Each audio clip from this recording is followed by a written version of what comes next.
The protagonist of this story had only one desire in life: to reach the very peak of martial arts. But as time went on, he realized that even if he spent his entire life training, it would never be enough to achieve his dream. He simply wasn't destined to reach the summit of martial mastery. Still, because of his deep desperation, he refused to give up.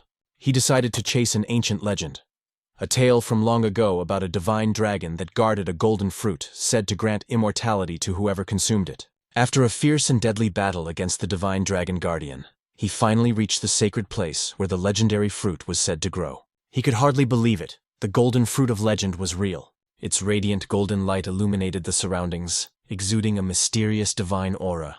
Exhausted from the long fight, he sat atop the corpse of the slain divine dragon, his eyes fixed on the glowing fruit. After catching his breath, he slowly stood and approached the tree. Confidence filled his chest. With this fruit, he believed, he could finally reach the peak of martial arts that he had dreamed of all his life. Without hesitation, he plucked the golden fruit and began to eat it. The moment he swallowed, a strange and powerful energy surged through his body. His veins throbbed, his blood boiled, and his entire being trembled as if being reforged by divine power. It was then revealed that this man's name was Gilphus L. Dragon, the one hailed as the strongest human in the entire world. But decades later, Gilphus L. Dragon had grown old. Now lying weakly on his bed, he was surrounded by his children and grandchildren. They whispered that his time was near and that they must accept that he would soon pass away. His eldest son, Gilliam, held his father's hand tightly. Gilphus, the current head of the L. Dragon family, told his son that he didn't want to see sadness on their faces, that his time had simply come. Gilliam forced a smile, his voice trembling as he said that the manor had already grown gloomy when their mother passed away, and it would be even lonelier once their father was gone. But Gilphus gently reminded him not to let weakness consume him, not to be swallowed by grief. Then, as silence filled the room, Gilphus thought back to the golden fruit. He admitted to himself that in the end, perhaps no one could truly believe in the myths of the ancient world. Yet he still felt fortunate, for he had lived long enough to have a family of his own. He told his loved ones that he had lived a long and fulfilling life, and that he had no regrets, but deep inside he knew it was a lie. Even now, he still couldn't let go of his dream. If only he had more time, he would continue to pursue the peak of martial arts, the dream that had eluded him all his life. And so, in his final moments, he held onto that desire until his last breath. However, in a completely unexpected twist, Gilphus opened his eyes once again. Confused, he wondered if he had merely fallen asleep. Everything felt strange. His room was different. His body felt light, and his surroundings unfamiliar. When he finally looked at his hands, his eyes widened in disbelief. "These aren't my hands. Am I a baby?" He quickly realized he was in a bizarre situation. But as a 10-star level martial artist, he questioned how anyone could have done this to him without him noticing. Then, a thought struck him. The divine dragon and the golden fruit. He finally understood. The fruit's effect wasn't immortality, but reincarnation. Though unexpected, the realization filled him with joy. He had been granted another chance, a second life, to reach the peak he failed to attain before. Soon he noticed he wasn't alone in the room. When he looked around, he realized he was inside the annex of the L Dragon Manor. Somehow, he had been reborn into the same family. He then noticed that the room was filled with other infants. Just as he was wondering why there were so many babies here, a group of maids entered, carrying baby bottles. But strangely, instead of milk, they carried a red liquid. Gilphus watched as the maids poured the crimson substance into the bottles. He thought they were about to feed the infants, but suddenly, one of the maids carried out a goblin. They forced the bottle into the goblin's mouth. Moments later, the goblin began to tremble violently. A red light burst from its body, and then it exploded into a shower of blood, splattering across the room. Gilphus froze in shock. Fear and confusion filled his mind. What in the world is happening here? One of the maids calmly said that the mixture would be safe if they adjusted the right amount of water. As they began feeding the red liquid to the other infants, another maid picked up Gilphus himself. He looked at the bottle and immediately realized it wasn't milk. The energy coming from it was terrifyingly strong. He could sense that the liquid was dragon blood, and that it was far too dangerous for a newborn's fragile body. But before he could react, the maid pushed the bottle into his mouth. Instinctively, like any infant, he began to drink. Instantly, immense power surged through his veins. His small body trembled from the pain, but Gilphus recognized it. The blood of ancient dragons was coursing through him. He thought, "This is dangerous, but maybe this is also an opportunity." At first, he considered stopping, but then he realized, if he could absorb this power, He might surpass even his former self. He might finally reach the true summit of martial arts. With fierce determination, he continued drinking the dragon's blood. His veins bulged, his body convulsed in agony, but his will remained unbroken. "Don't underestimate me," he thought. "I am Gilfus Eldragon." He repeated the words in his mind like a mantra, enduring the pain until miraculously, he overcame it. The maid stared in disbelief as he continued to drink, surviving what should have been a death sentence. Within his tiny body, two colossal dragon energies clashed violently, battling for dominance. When one finally overpowered the other, Gilfus could hardly believe how easily he had absorbed the power. When the two dragon forces finally merged within him, he realized this was the perfect opportunity. After finishing the last drop, he couldn't believe he had survived the overwhelming pain. His body hadn't exploded. Instead, it had adapted. He noticed a few other infants had also survived, which made him smirk inwardly. So, he thought, never underestimate the survival instincts of a newborn. But as expected from a baby's body, exhaustion soon overcame him. His eyelids grew heavy, and despite his triumph, Gilfus Eldragon, the strongest human reborn, slowly drifted into sleep. After 7 years, he was now undergoing intense physical training. While doing one-handed push-ups, a massive boulder was balanced on his feet. When he finally reached his 1000th count, he kicked the boulder upward, and as it came crashing down onto his back, Gilfus couldn't believe the strength his body now possessed. Gilfus Eldragon, the former family head of the Eldragon clan, now lived under a new name, Zeke Eldragon. Zeke thought about how he had achieved such physical power at a young age, realizing it was all thanks to the ancient dragon blood flowing in his veins. It was said that every being in this world possessed something called a source of power, but the ancient dragon blood that had been given to them as infants contained a tremendous amount of that power. Those who survived drinking it developed bodies far stronger than ordinary humans. With the divine dragon source of power within him, Zeke knew he had already surpassed the limits he reached at the same age in his past life. And since he was the only infant who had managed to drink an entire bottle of ancient dragon blood, his body underwent a drastic transformation, one even he did not expect. Yet despite his progress, what frustrated him most was that he remained a mere 1 star. He had trained relentlessly, expecting to reach at least 4 stars by now. The star was the measure of one's source power. In this world, the human body was said to resemble a universe. The more stars one had floating within that inner universe, the stronger they became. However, as the number of stars increased, so too did the difficulty of reaching the next level. In his past life as Gilfus Eldragon, Zeke had achieved the unimaginable, 10 stars. He was the only person in the world to ever reach such a level. "Time really flies," Zeke muttered. He was now 7 years old. We learned that he was an illegitimate child of the current Eldragon family head. His mother had died when he was still an infant, and to this day he had never even seen his father's face, something he considered deeply irresponsible. What shocked him most was the realization that 1,000 years had already passed since his reincarnation. He thought that reincarnation itself was already unbelievable. But after 1,000 years, the world had changed. It had become a true survival of the fittest era. The greatest proof of this was the practice of feeding infants the blood of ancient dragons, followed by a ritual known as the Dragon Trial. Only those who survived both the drinking of dragon blood and the Dragon Trial were deemed worthy to receive education and training as Eldragon warriors. Naturally, Zeke should have been one of them. Yet, whenever he asked the servant assigned to take care of him why no instructor had ever been sent to train him, the servant would only say that he wasn't allowed to answer such questions. Even after turning 7, Zeke had never received a single lesson. "Isn't that strange?" Zeke wondered aloud. Every child who survived the Dragon Trial was supposed to begin combat training. Everyone except him. Day after day, he lived alone with only a servant by his side. When he confronted the servant about it, the servant merely asked what was wrong with that arrangement. Zeke sighed and said that for now, conditioning his body was more important than combat training anyway. After all, he could teach himself if he wanted to. He had once been a 10-star warrior in his past life. Zeke then requested information about the other surviving infants or anything about the main family that could help him. But once again, the servant refused, saying she wasn't permitted to disclose such information. Frustration clouded Zeke's face. "Will you always refuse to answer me?" he asked sharply. The servant's firm and repeated that she couldn't speak of such matters. "Isn't it cruel?" Zeke asked bitterly. "Treating me like this?" But the servant explained that he was only following orders, her duty being to attend to Zeke's daily needs, nothing more. The servant, a 3-star level practitioner, could have easily taught Zeke basic combat techniques. Yet Zeke had no interest in such trivial lessons. After 7 years of living with this maid, he had grown used to the same lifeless responses. Finally, Zeke decided to leave and head into the forest. The servant said nothing, merely watching as Zeke walked away. So, she's really going to let me go? Zeke thought, a hint of irritation in his tone. Deep in the forest, Zeke uprooted wild poisonous herbs and ate them without hesitation.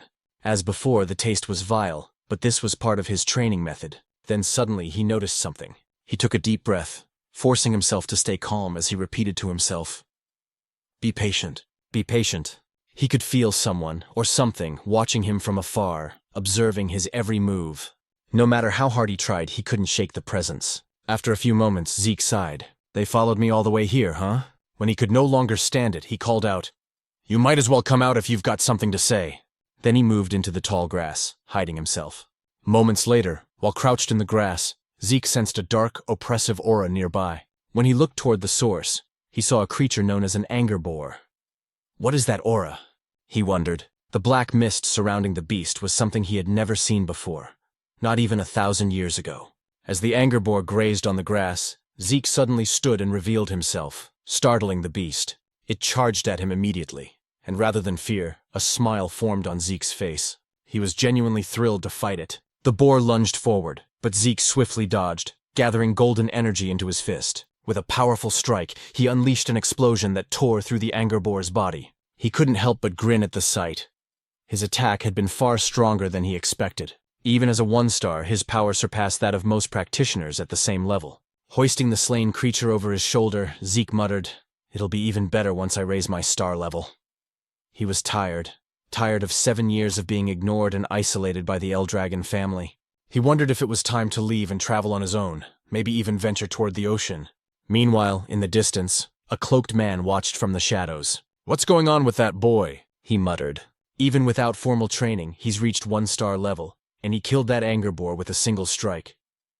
What puzzled the man even more was how Zeke managed to sense his presence. "That child isn't ordinary," he said quietly. He recalled that Zeke's mother had died young, and his father, the current family head, had shown no interest in him. Without proper guidance, the boy shouldn't have grown this strong. Still, as the son, illegitimate or not, of the Eldragon head, Zeke was bound to remain under the clan's watch. That was why someone like him had been assigned to monitor the boy from the shadows. An illegitimate son, yet the blood of the family head runs through his veins, the man whispered. Could that be why he's so strong? Uncertain, he chuckled softly. That kid will be interesting to watch in the future. Then, he disappeared into the darkness. Back at Zeke's home, the boy was packing his belongings, ready to set off on his journey. But suddenly, he sensed several powerful presences outside. 3 4-star practitioners and 1 5-star. What are they doing here? He thought, stepping quietly to the door to listen. From their conversation, he heard them talking about how fresh and clean the air was in such a remote place, and how peaceful it was since there were no nearby rifts. Hearing this, Zeke concluded that they weren't assassins. They didn't sound like bad people at all.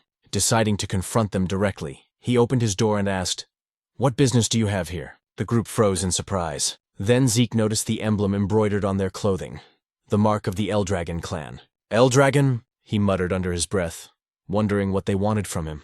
The men quickly bowed. "It's an honor to finally meet you, young Master Zeke," their leader said. "We've been sent to escort you to the site of your examination." "Examination?" Zeke frowned in confusion. Annoyance flickered across his face. "They expect me to take an exam," he muttered, "even though they haven't taught me a damn thing yet." And after a few days, Zeke could hardly believe that he had returned once again to the main estate of the Eldragon family. He told us that he wasn't brought here to live again within the main estate, but rather for another purpose. Before he could enter, they instructed him to change out of his dirty clothes first. Zeke then began to explain about something known as the Dragon's Nest. After 1,000 years, the Eldragon family had established a school that served all branches of their bloodline. Everyone born with any relation or connection to the Eldragon family dreamed of entering this so-called Dragon's Nest to receive proper education once they turned 7 years old. And today marked the day of the entrance ceremony for that academy. Zeke was here to take part in the entrance exam. Even though he hadn't learned anything about the modern generation of his family, taking the exam was mandatory. Zeke immediately felt disheartened when he realized that this was the true reason they had brought him here. Why now, he thought, when he had already decided to leave and travel the world? While sitting by the school gate, a boy from Ortiscale village approached him. It was Rangus, who asked if he was all right and what seemed to be bothering him. When Zeke asked who he was, the boy formally introduced himself as Rangus and said he had approached because Zeke looked troubled. "Is that so?" Zeke replied casually. After observing the flow of energy in Rangus's body, Zeke quietly thought to himself that the boy seemed shy, but had an unusually strong sense of perception. Zeke then apologized for his situation, introducing himself in return, and admitting that his mind was in turmoil because he had no idea what they would be required to do in the exam. "Is that all?" said Rangus, feeling slightly nervous at the mention of the test. Still, he explained that the annual entrance exam for the Dragon's Nest didn't really change much. But when Zeke admitted he knew nothing about the exam, Rangus was shocked. Taking the test without any knowledge at all. Wasn't that far too reckless and dangerous? Just as Rangus was about to explain the details of the exam, a loud and arrogant voice suddenly interrupted them. A boastful boy shouted and called Rangus a weakling. Rangus turned around in shock and immediately recognized who it was. It was Retin, also from Ortiscale Village. Mocking him, Retin asked why he was here, suggesting that he must have gotten lost to end up at the Dragon's Nest. He even told him it would be better to go home before he got hurt. "I'm here to take the entrance exam," Rangus replied, though his voice trembled as Retin drew closer, asking if he was seriously going to take the test. Retin clutched his stomach and burst out laughing, saying it was impossible for him to pass. He even insulted Rangus's father, saying, "Your father's a pseudo-dragon, right? What could the son of a pseudo-dragon possibly accomplish?" Rangus's fists trembled as he held back his anger. But Zeke noticed everything. Then it was explained to us that the Eldragon family followed an absolute hierarchy. The ranks were as follows: novice whelp dragons, regular soldier child dragons, captain-level adult dragons, executive elder dragons, also known as elders, and at the very bottom were the pseudo-dragons. Those who had failed to enter or graduate from the Dragon's Nest, considered immature and incomplete dragons. Yet Rangus had long dreamed of proving that even if they were called pseudo-dragons, they were still dragons nonetheless. Zeke was surprised and asked why Retin was so sure Rangus would fail the exam even before it started. "Who the hell do you think you are?" Retin snapped, asking if Zeke had a problem with him. Zeke calmly said he was merely curious why Retin was so confident Rangus couldn't pass. Retin pointed at Rangus and shouted that the reason was obvious. He was just a weakling. Zeke tilted his head and asked if he really said Rangus was weak, because from what he could sense, Rangus seemed even stronger than them. Hearing that, Rangus's eyes widened in disbelief. It was the first time someone had stood up for him. The arrogant boys grew angry and asked if Zeke was seriously claiming they were weaker than a pseudo-dragon, a being they saw as inferior. But before things could escalate, a man arrived and drew everyone's attention. He was the adult dragon examiner, announcing that the Dragon's Nest entrance exam was about to begin, and that all participants should register to receive their numbers. As Retin left, he glared at Zeke and warned that he wouldn't forget his face. Zeke sighed and said there was no need for anger, remarking that the children of this generation seemed to have such short tempers. Rangus quickly replied that wasn't that strange, since they were about the same age. Rangus added that anyone would be angry if told they were weaker than him. "Is that so?" Zeke muttered lightly. Since the entrance exam was mandatory, they had no choice but to take it. Though Zeke was surprised when Rangus said it was actually possible to skip the test. Zeke's eyes widened, and Rangus realized Zeke truly didn't know anything about it. Rangus advised him that it might be better to withdraw now before he got hurt.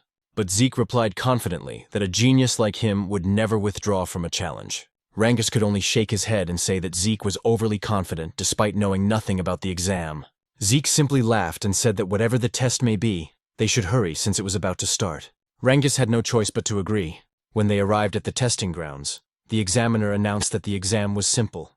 To pass, they only needed to scratch the stones placed behind him. However, no other weapons were allowed except those provided by the academy. Still, they were free to use their bare hands if they wished, but each participant only had 3 attempts. "That's it?" Zeke said, sounding unimpressed. After surviving the dragon trial when they were still infants, he expected something far more terrifying and intense. But this seemed disappointingly simple. The examiner then called the first participant and instructed him to begin. The boy, nervous but determined, struck the massive stone with all his strength. The sound of metal clashing against rock echoed loudly, ringing in their ears. But to everyone's shock, the boy's sword snapped in half, and the recoil shattered his arm. Zeke was stunned at what he saw. As the boy writhed in pain, the examiner calmly said that he still had 2 remaining attempts, and asked if he wished to continue. But since the boy could no longer stand, the examiner declared him failed and ordered the others to clean up the area. As the injured participant was dragged away, The next number was called. Rangus trembled in fear at what he witnessed, while Zeke grew annoyed. "So this is what they call an exam?" he muttered. He then asked what kind of stones they were using. It was explained that the stones possessed regenerative properties. Any scratches would vanish in an instant. Moreover, they could reflect physical force 100-fold when struck with power. Zeke immediately said that such materials were far too excessive for an entrance exam. But Rangus explained that it was still possible to scratch them if one could properly circulate their source power throughout their entire body before attacking. "I see," Zeke said. He realized that the circulation of source power was far more important than martial arts skills in this exam. After glancing at the other participants, he thought that only a few would be able to pass, including those arrogant boys. As the exam continued, more and more failed than passed. Many were injured badly due to the stone's ability to reflect ordinary physical attacks. Then, after a few moments, the examiner called out Zeke's number. "It's my turn," Zeke said with a calm smile. Rangus, still nervous, asked if he really had no intention of withdrawing. But Zeke simply walked forward, telling him not to worry. As he approached the examiner, the man's eyes widened in shock. Zeke's aura began to flare up, faintly revealing the might from his previous life as Gilphus. The examiner told him to step forward and choose a weapon, but Zeke said it wasn't necessary. His fists alone would be enough. The crowd murmured in disbelief. No matter how skilled he might be in circulating source power, they thought, there was no way he could scratch the stone with his bare hands. His fists would surely shatter instead. Some of them said that not only Zeke's fists, but also his arms would be destroyed, which made Rangus extremely nervous for him. Along with his fear came anger toward himself, thinking he should have forcibly stopped Zeke to prevent him from getting hurt. The examiner then gave the signal to begin. As Zeke approached the massive stone, he placed his hand on it, noting that this was the first time he had ever seen such a material. He thought to himself that it must have been formed over 1,000 years ago. And even now, there were still many things about the current generation that he didn't fully understand. But that didn't matter anymore. He immediately gathered his source power into his fist. While Rangus trembled with anxiety about what might happen to Zeke, our protagonist was actually filled with excitement, because for the first time, he could use his full strength. He decided to use the mysterious stone to measure his current power. Rangus's eyes widened once more as Zeke unleashed the first form of the Dragon Destruction combat technique, Burst Strike, against the stone. A tremendous surge of energy erupted from the impact. Fragments of the shattered rock flew everywhere, and the violent wind from the blast sent dust and debris swirling through the air. In awe yet on guard, Rangus quickly shielded himself from the aftermath, while the examiner's eyes widened in disbelief at what he had just witnessed. As the dust began to settle, Zeke stood there with a smile on his face, remarking that the technique he used still seemed too much for his current strength. Despite the severe injuries to his hand, he laughed at himself, realizing he still needed much more intense training. The other participants were speechless at what they had seen. Retin looked both shocked and annoyed that Zeke had destroyed the enchanted stone. A woman watching commented that Zeke was truly interesting. While the others still couldn't get over what had happened, Zeke waited happily for the examiner to announce the results. But the examiner was still in shock. The stone Zeke had destroyed was known to regenerate itself, and the only ones capable of breaking it were supposed to be those who had already reached the 4-star level or higher. Yet now, a mere child stood before him, having done what seemed impossible. "He's just an illegitimate son," the examiner muttered to himself, then wondered if Zeke's ability came from the blood of the family head that still flowed within him. He also realized that the technique Zeke used seemed strangely familiar. Still dazed, the examiner didn't respond right away, so Zeke called out to him impatiently, asking for the result. Snapping back to his senses, the examiner finally declared that Zeke had passed the test. One of the examiners then handed Zeke a small bottle containing a green liquid. Curious, Zeke asked what it was, but the man only asked if he could leave already since Zeke was blocking the area. Annoyed, Zeke frowned and muttered if everyone in this generation was this rude. Before he could complain further, Rangus ran up to him with excitement, praising Zeke's performance. Zeke proudly grinned and said it was nothing but peanuts.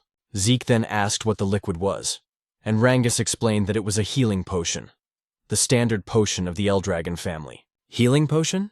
Zeke repeated. Rangus confirmed it, but since Zeke was an illegitimate son of the family, he suspected it might be poison. However, since Rangus had vouched for it, he wondered if it might actually be a spiritual medicine.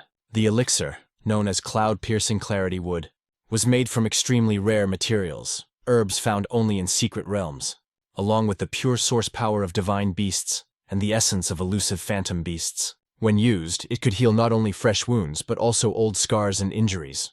On top of that, it could enhance one's source power. Because the ingredients were so rare and the process so complex, such elixirs were rarely seen. After drinking it, Zeke was amazed by its immediate effect on his body. "Is this really a spirit medicine?" he asked Rangus. Rangus replied that he didn't know what spirit medicine meant, but he was certain that the Eldragon family's potions were of far higher quality than any commercial ones outside their domain. Rangus then asked if the potion's effect surprised Zeke that much. "Of course," Zeke said, explaining that it healed both his serious injuries and the strain from his training. Still, he noticed that unlike spirit medicine, it didn't seem to boost his source power. Rangus, on the other hand, said he was even more amazed by Zeke himself, to which Zeke chuckled and told him not to joke. Zeke thought to himself that the potion's existence showed how far knowledge had advanced over the last 1,000 years. Rangus praised Zeke's strength again, and Zeke declared that his dream was to become the strongest of all. Soon, the examiner announced that Retin had also passed the test, as well as his companions. Zeke expected as much, but then Rangus trembled nervously when his number was called. Despite his fear, he gathered his courage and walked to the front. Watching his stiff movements, Zeke wondered why Rangus was so nervous, then shouted to encourage him, telling him to trust himself. Embarrassed, Rangus asked him to lower his voice. When Rangus chose a sword as his weapon, Zeke watched closely, wondering what he was doing. Once the examiner gave the signal, Rangus attacked the stone, but as he expected, he failed on his first try. Determined, he stood again for another attempt, but his strike bounced off the stone, causing him to lose his balance and fall. His hands trembled from the stone's reflective ability. Retin and his group burst into laughter, saying it was just as they expected. The son of a pseudo-dragon was nothing more than a pseudo-dragon himself. They mocked him, telling him to give up. Retin even sneered at Zeke, asking if this was the same man he claimed could pass, and if Rangus was truly stronger than them. Zeke stayed silent for a moment, then told them to stop spouting nonsense. The examiner informed Rangus that he only had one attempt left, and asked if he still wanted to continue. Rangus couldn't answer. Overwhelmed by embarrassment and the ridicule of others, he lowered his head. But then Zeke walked up to him and asked what he was doing. He questioned why Rangus was using a sword instead of a spear, why he would choose a weapon that didn't suit him, and why he would take a test without any plan at all. Retin watched mockingly as Zeke told Rangus that in his current condition, he wouldn't even scratch the stone no matter how many times he tried. Retin and his group laughed again, calling Zeke an idiot, reminding him that Rangus knew nothing about using a spear. His weak father only ever taught him swordsmanship, they said, and switching weapons now wouldn't change the outcome. But Zeke ignored their jeers and called out to the examiner, asking if it was against the rules to change weapons. The examiner said it wasn't. "Then Rangus is lucky," Zeke said with a grin. He turned to Rangus and asked if he trusted him. Memories of all the humiliation he and his father had suffered flashed through Rangus's mind. Gritting his teeth, he stood tall and said he would trust Zeke. He would fight with a spear just as Zeke told him to. Rangus told us that his father never managed to enter the dragon's nest. Because of that, people called him a pseudo-dragon and laughed at him. But despite all the humiliation, his father endured everything just to raise Rangus properly. That's why Rangus swore to prove to everyone that he, Rangus, the son raised with care by his father, is also a true dragon. He stood up once more, gripping the spear tightly in his hands, and declared that today, he would prove that neither he nor his father were fake dragons. He also realized that if he tried again with a sword, the result would only be the same as before. So this time he decided to trust Zeke completely. The only problem was that he didn't know how to use a spear. Zeke called out to him, and as he pointed toward the enchanted stone, he told Rangus that there was nothing else he needed to do. Just thrust the spear straight into the stone without thinking about anything else. "Just pierce it straight through," Zeke said firmly. Rangus tightened his grip on the spear. He knew that under normal circumstances, stabbing the stone directly wouldn't cause even the slightest damage, especially since it had a strong regeneration element. But Zeke was the first person to ever stand up for him, even though they had just met that very day. It was something new and unfamiliar to him, but because of that, he chose to place his full trust in Zeke and believe in his own strength this time. He gathered his source power into the spear and immediately noticed something strange. For years, he had wielded a sword, yet he had never managed to wrap it in this much source energy, something he was now effortlessly doing with the spear. With a determined shout, Rangus unleashed his full power and struck the stone with everything he had. Retin nearly died laughing, saying exactly what he had predicted, that changing weapons wouldn't help him pass the test. But Rangus didn't stop. He felt something different, something powerful. The spear in his hands felt like an extension of his own body. Then, as he drove the weapon forward with all his strength, The spear pierced through the enchanted stone completely. The shock on Retten's face and those of his companions was priceless. Even the examiners couldn't hide their astonishment, delighted by what they had just witnessed. Rangus hadn't just scratched the stone. He had pierced straight through it. Zeke immediately praised him, while Rangus himself could hardly believe what he'd done. Even after the examiner officially declared that he had passed, Rangus still asked in disbelief if he had really succeeded. Zeke smiled, wrapped an arm around his shoulder, and confirmed it. Overwhelmed with joy, Rangus nearly cried as he hugged Zeke tightly, shouting over and over that he had done it, that he had passed the test. Retten's group, however, refused to believe it. They called it luck, but Retten himself stayed silent, shaking with rage. He couldn't accept that. Just as Zeke had said, Rangus was actually stronger than them, and that his result was far better. The examiner then announced that the test had officially ended. Afterward, he declared that the entrance ceremony would begin shortly. Zeke immediately asked if the test was truly over. Rangus replied that it seemed so, but added that there would probably be more tests once they entered the dragon's nest. Soon, a group of men emerged from a dark hallway. When they stepped into the light, the examiner announced that the head of the Eldragon family would now deliver a speech to congratulate those who passed. The moment Zeke saw the man, he asked who the person with the cold, dark expression was. Rangus, clearly nervous, replied that it was the family head himself. "That's the family head?" Zeke said. "Why does he look like that? He's not even smiling. He looks colder than ice." Rangus immediately covered Zeke's mouth, whispering that it would be best if he stayed quiet, repeating his plea for him to stop talking. Zeke nodded. When he looked again at the group, he remarked that these people represented the current power of the Eldragon family. Some of them were at the 7-star level, while others were 6-star. To Zeke, their strength was impressive, especially since the current family head, Balza Eldragon, was an 8-star level powerhouse. 1,000 years ago, only a handful of people had ever reached that level. Still, Zeke wasn't sure how many existed in this current era. "I don't like this family head," Zeke muttered. But before he could say more, Rangus tried to hush him again. Zeke sighed and thought to himself that he never expected this man to be his father in this lifetime. A dark, fiery aura radiated from Balza's body, making the entire area feel heavy. The examiner quickly ordered everyone to stay silent because Master Balza was about to speak. When Balza stepped forward, he uttered only a few words. They must all strive to become the flesh and blood of the Eldragon family. As he spoke, the terrifying pressure of his aura spread across the hall. Zeke wasn't affected, but many of the examinees trembled in fear, some struggling to breathe as their bodies froze under the immense pressure. Zeke noticed that even Rangus was affected. He couldn't believe how easily everyone around him was overwhelmed by the family head's presence. More than that, Zeke could sense an intense hatred hidden within Balza's aura. He didn't know the reason behind it, but even so, he couldn't bring himself to like the man who was supposedly his father. When Balza turned away, another man stepped forward and drew everyone's attention. He had blonde hair and cheerfully thanked Balza for his words. He then said that Master Balza had high expectations for them all, and that just like his master, he would also keep his own speech short.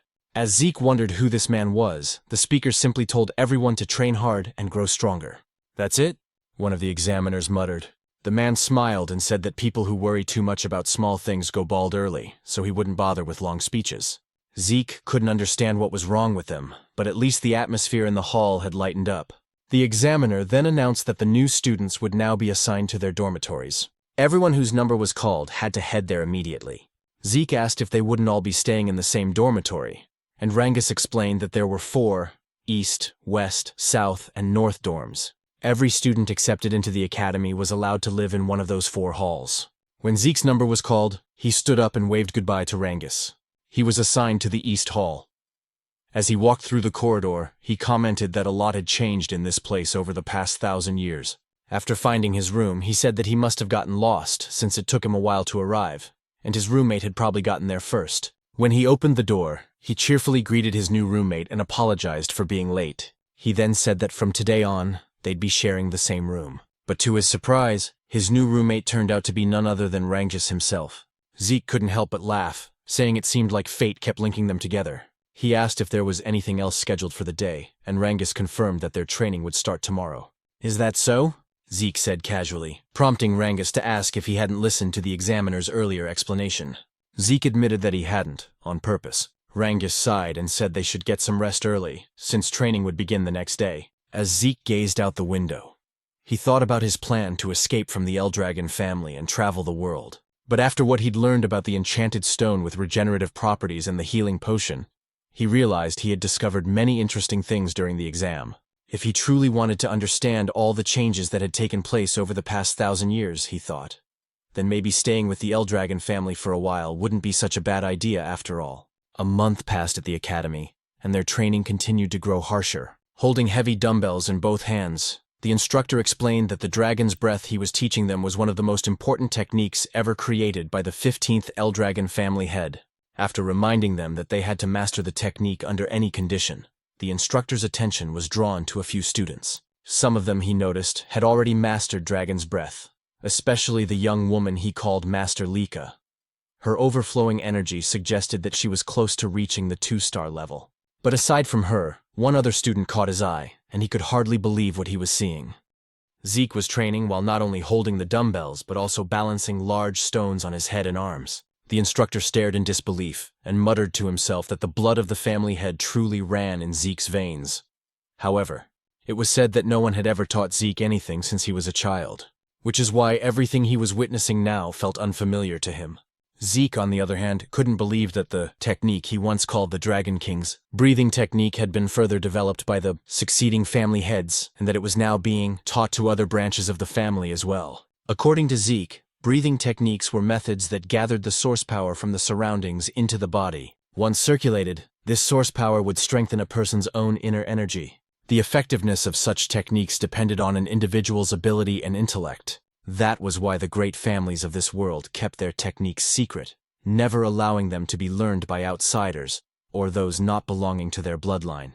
Zeke also realized that the dragon's breath was a safe and simple technique, easy enough to master, but it was useless to him if it could only be used while resting.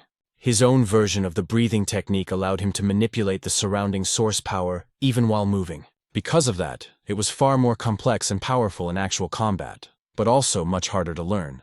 Only a few had ever mastered it. He thought the current generation must have simplified his original version, so that even the family's branch members could learn it, and that decision had clearly helped strengthen the Eldragon family.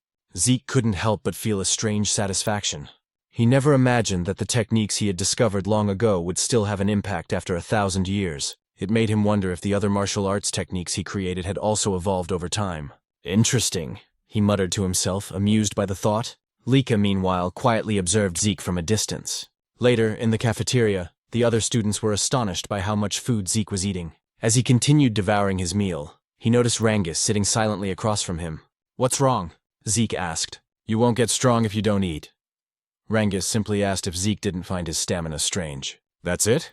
Zeke replied. "You just need to eat more if you want to get stronger. Train harder. Push yourself." He even offered some of his food to Rangus, but the latter politely declined, saying he'd had enough. As Zeke thought about how some of the students were already well trained even before entering the academy, a girl suddenly approached them. "You're quite impressive," Lika said, her tone calm yet confident. Zeke blinked. "And who are you supposed to be?" he asked casually. Rangus immediately choked on his food, whispering nervously, "You don't know who she is?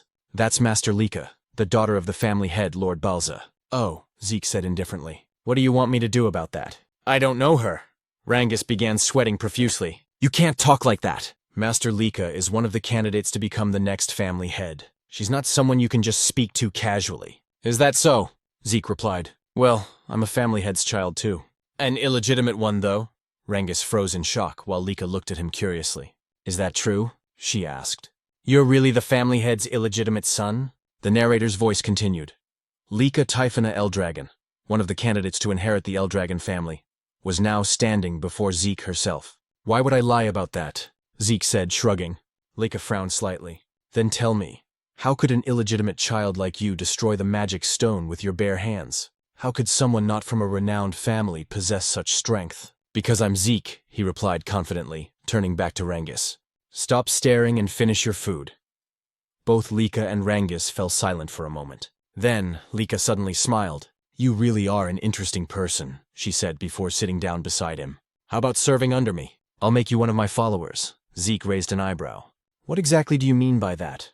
"I want you to join me," she said. "Be my ally and I'll be your backer. Every illegitimate child needs allies and influence, don't they? Use your strength to help me become the next family head. And once I do, I'll help you achieve your own dreams. Zeke didn't even hesitate. No, he said flatly. Lika frowned again.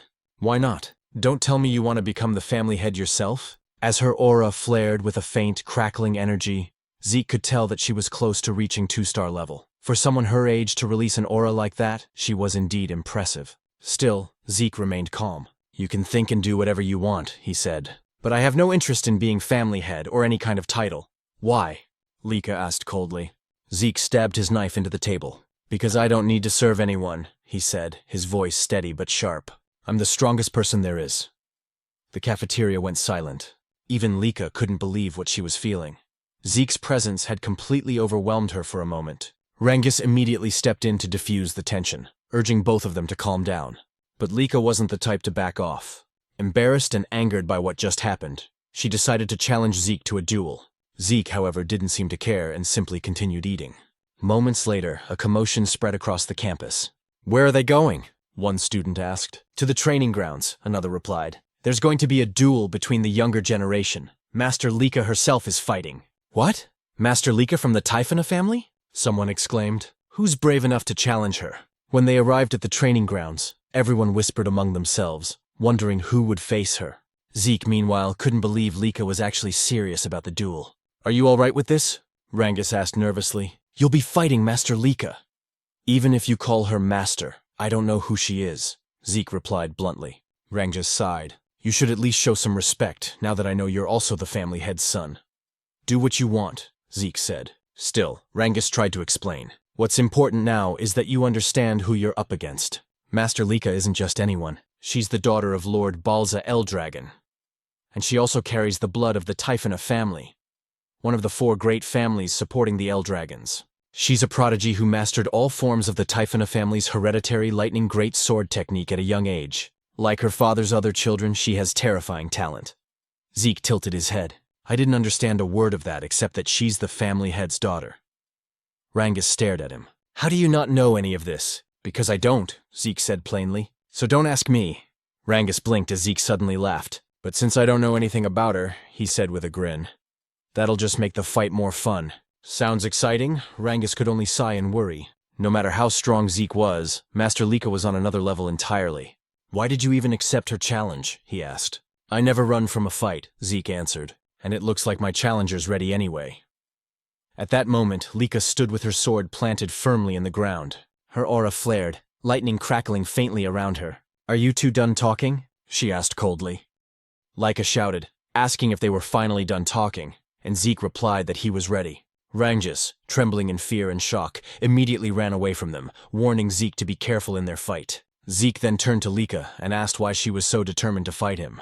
Lika explained that she wanted to become the next family head of the Eldragon family, and to achieve that, she needed to defeat Zeke and make him one of her followers. What do you mean by that? Zeke asked, wondering what his connection was to her dream of becoming the family head.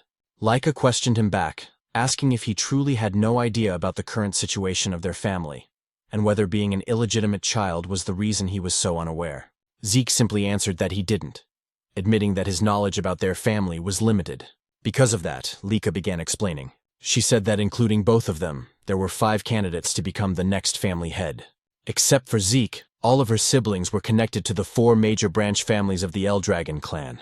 The position of family head was so important that it became a source of conflict among those branches. For that reason, all of Zeke's siblings had entered the Dragon's Nest to study and represent their respective families. Since the fight for succession had turned into a fierce competition, Lika needed strong allies to stand against her older brothers. Zeke quickly understood that this was a power struggle between the 4 main branches of the Eldragon family. He found it all too complicated, and wasn't even sure if he wanted to understand it.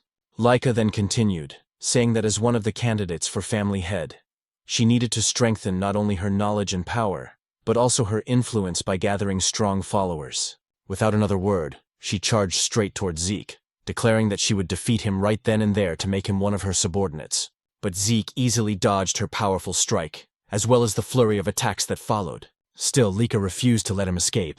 The onlookers couldn't believe what they were seeing. The speed of their movements was incredible. Lika's attacks, despite her heavy greatsword, flowed so smoothly and rapidly that it seemed almost effortless.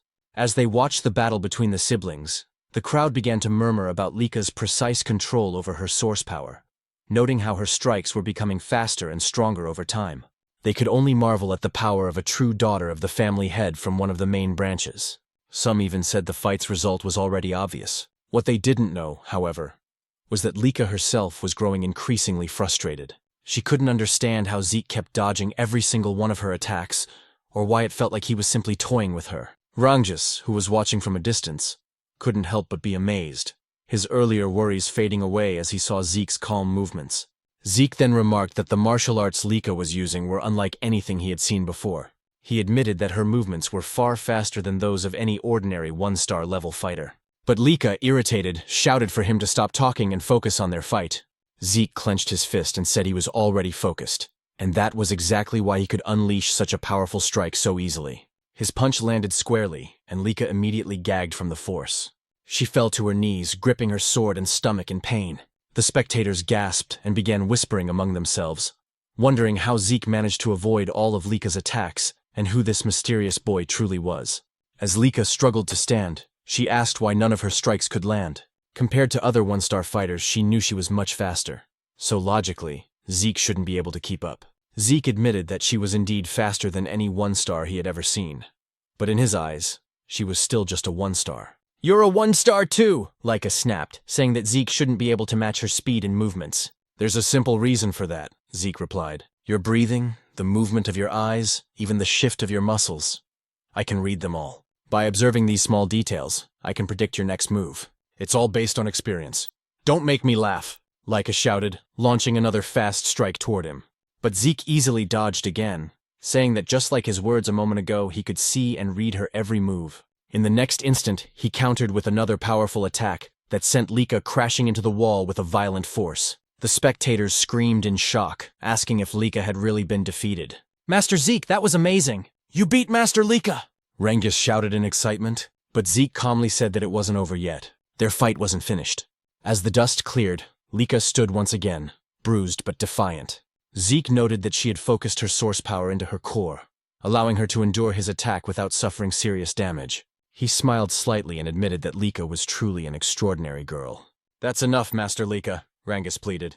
But Zeke told him to move back, warning that he could get caught in their next exchange. Zeke then noticed an intense surge of aura flowing from Lika. He wondered if she had just advanced to the 2-star level. The spectators noticed it too. They couldn't be mistaken. The glowing mark on her body was proof that she had indeed become a 2-star with a white aura. The 2-star level was a stage where one could channel source power into their martial arts, even manifesting it outside their body as aura. Lika thanked Zeke, saying that because of him, she had achieved the 2-star level earlier than expected. "But because of that," she declared, "you no longer have any chance of winning."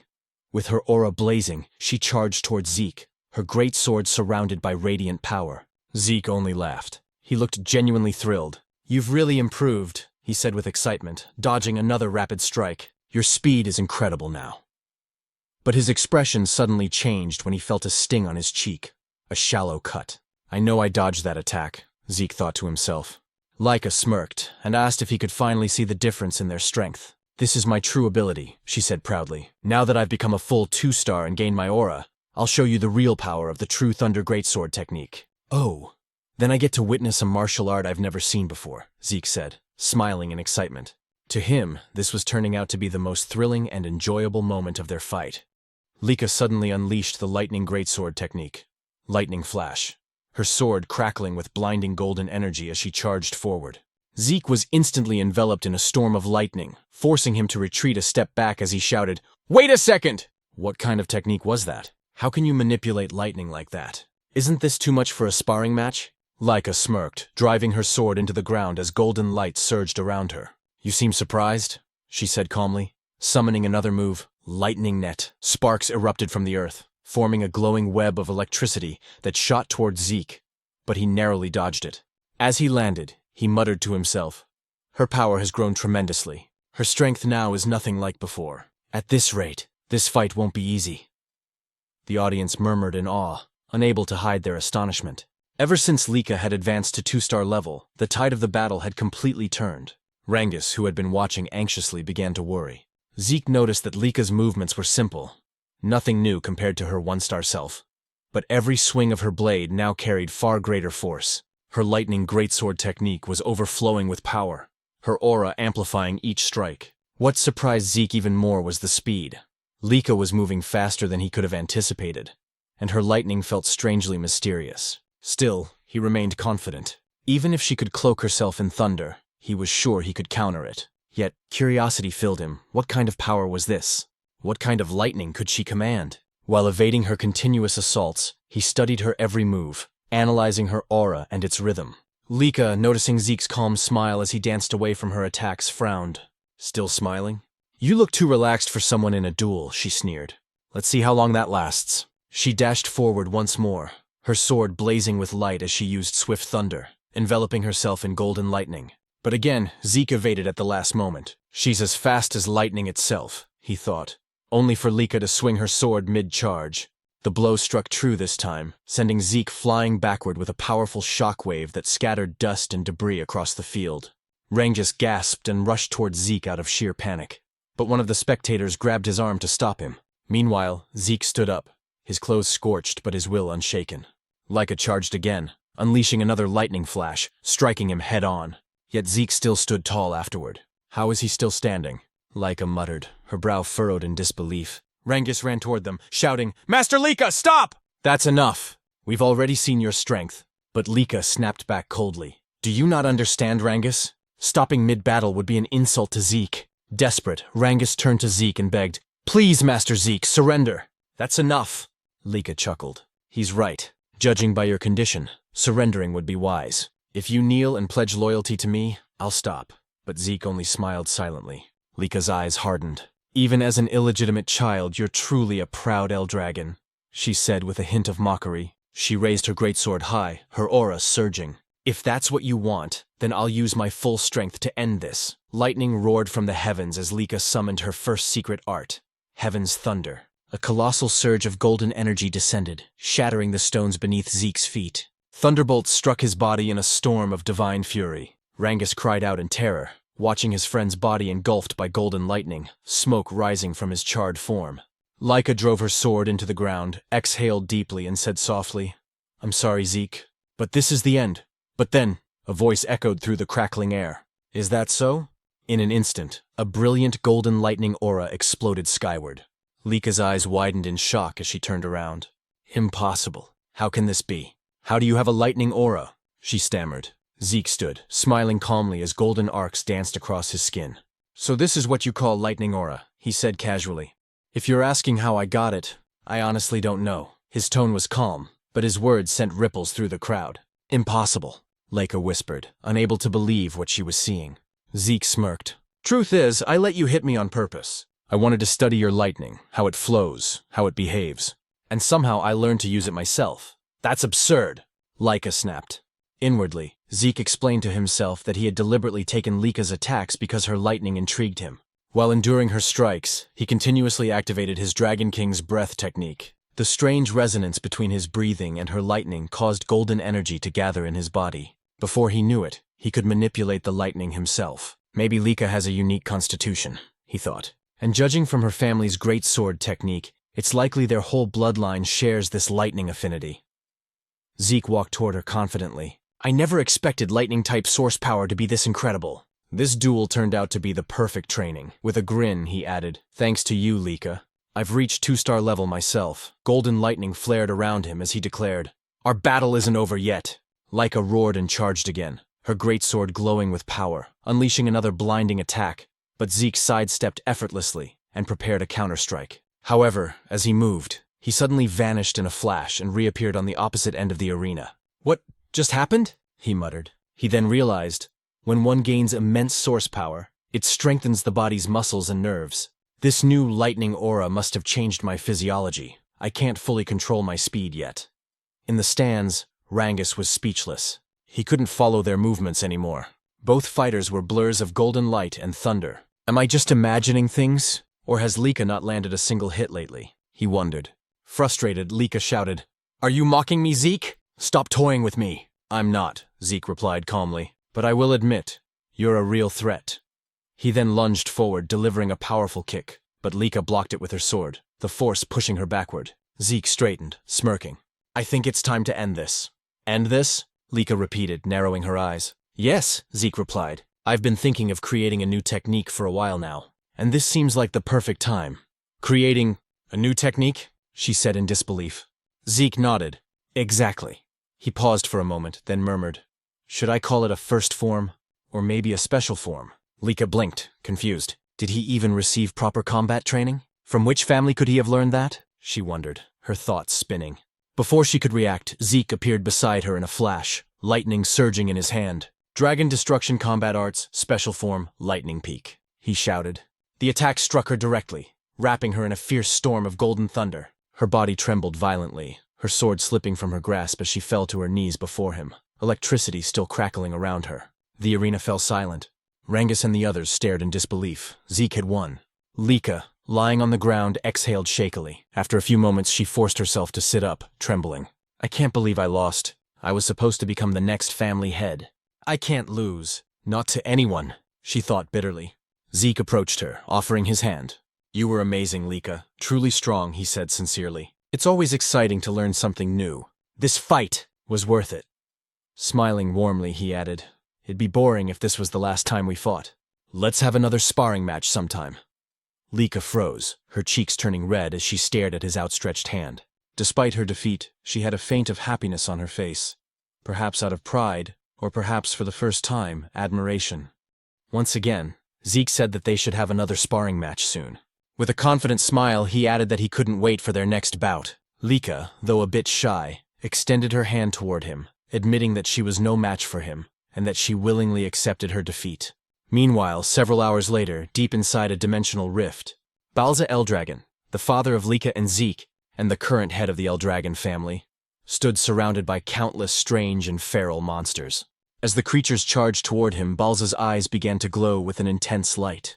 Releasing a crushing wave of aura and dragon pressure, he instantly froze every creature in place. Drawing his sword, Balza invoked the first form, Genesis, of the Dragon Destruction Combat Arts. With a single, fluid swing, all the monsters around him were cleaved cleanly in half. As he sheathed his sword, the Eldragon family soldiers rushed forward to finish off any remaining monsters that might have survived their master's strike. Balza turned toward the exit of the rift, but before he could leave, one of the soldiers called out to him, saying that he had an important report. Balza stopped walking and asked what it was about. The soldier informed him that Lady Lika had reached the 2-star level. Upon hearing this, Balza froze mid-step. His glowing eyes flickered, and his response came out cold and detached. So what of it? The soldier, clearly nervous, explained that reaching the 2-star level at only 7 years old was an extraordinary achievement. He added that with Lika's talent, once she graduated from Dragon's Nest, she would likely reach the 4-star level, or perhaps even the 5-star level. Balza's reply was chilling.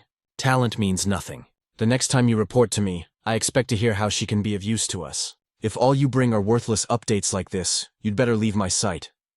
The soldier fell silent as Balza continued toward the rift's exit. But before he could step through, the soldier quickly added that Lika had recently lost in a sparring match. Balza stopped abruptly and turned his head slightly, his expression unreadable. Did she lose to one of her brothers? He asked. The soldier shook his head. No, master. She was defeated by someone her own age. By Lord Zeke. Zeke? Balza repeated, his voice low. The son of that woman? Memories surfaced, of a humble maid, Zeke's mother. That woman truly was gifted in battle, he muttered. But she died after giving birth to the boy. He turned fully to face the soldier, his tone sharp. Tell me, who could have possibly trained Zeke to defeat a 2-star cultivator? The soldier hesitated before answering. No one, master. Lord Zeke has never received formal training. He defeated Lady Lika through his own strength and skill alone. In fact, he too has already reached the 2-star level. I see, Balza said flatly. Then, turning his back once more, he declared, Begin the first trial. The soldier was visibly startled. Master Balza, forgive my intrusion, but isn't it too soon for the first trial? It's only been a month since the students began their combat training. Most of them haven't even reached the 1-star level yet. Balza cut him off. I do not care. Death chooses no timing, no level, no favorites. Only the strong deserve to survive. Star levels mean nothing if they can't endure the first trial. Those who fail aren't worthy of the Eldragon name. Yes, master, the soldier replied quickly. But then Balza added, Also, summon Freya. Tell her to return immediately. The soldier's eyes widened in disbelief. Freya. Master, do you mean that Freya? Balza nodded. Indeed. If Zeke could defeat Lika using only his own strength, then he's far more intriguing than I expected. I want Freya to design and supervise the first trial herself, and I expect her to personally observe every participant. The soldier bowed deeply. As you command, Master Balza. For the first time in a long while, a faint smile appeared on Balza's lips. A rare, almost warm expression flickered across his face as he said softly, "He's the most interesting one of all." The next day at Dragon's Nest, the students continued their combat training under Rangus. Zeke, however, was off to the side, practicing his breathing technique. Sitting in a wall-sit position, he balanced a massive boulder on his head while holding dumbbells in both hands. His unwavering focus drew the attention of Rangus and the others, who couldn't help but watch him in silence. With his eyes closed, Zeke contemplated the technique they were studying, the Strike Dragon combat arts. As he recalled, this technique was originally created by the 15th family head. Though labeled as a combat art, it was in truth a body enhancement method, simple yet well constructed, allowing even young cultivators to grasp it. Rangus called out, "Zeke, aren't you going to train?" Zeke opened one eye. "What do you mean?" "I mean combat training," Rangus clarified. "We're practicing the Strike Dragon combat arts." "I already learned that," Zeke replied casually. Rangus was stunned. "What? But it was only taught to us this morning. How could you have mastered it already?" "Because I'm me," Zeke said with a smirk. "But what's more important right now is that your source power is flowing incorrectly." "My what?" Rangus asked, confused. Zeke set down the heavy boulder from his head and told Rangus to turn around. Placing his hand on Rangus' back, Zeke channeled his aura through Rangus's body, correcting the flow of energy. "There," he said. "That's how your aura should circulate." Rangus turned to face him, grateful. "You've really mastered the Strike Dragon combat arts, haven't you?" "That's incredible!" Zeke frowned playfully. "Are you doubting me? What kind of friend are you?" "No, not at all," Rangus quickly said. "It's just, aside from my father, no one's ever taught me like that before. That's why I want to learn everything I can. You, Lord Zeke, already have your own martial arts, strong enough to defeat Lady Lika. I just thought the Strike Dragon combat arts might be too simple and boring for someone like you." "It's not boring," Zeke replied. "Actually, I admire its stability. It reminds me of my own dragon destruction combat arts, though my children never liked that technique. They said it was too difficult and complicated." The dragon destruction combat arts was indeed a complex and demanding technique, but it possessed immense power. It consisted of 4 main forms, and during his battle with Lika, Zeke had created a 5th. Beyond that, there was even a secret, its final form, a terrifying and destructive ability, the same one he had once used to slay the divine dragon in his past life. He wondered silently how his descendants had handled his other dragon techniques over time. Perhaps they had modified them. The thought only made him more excited.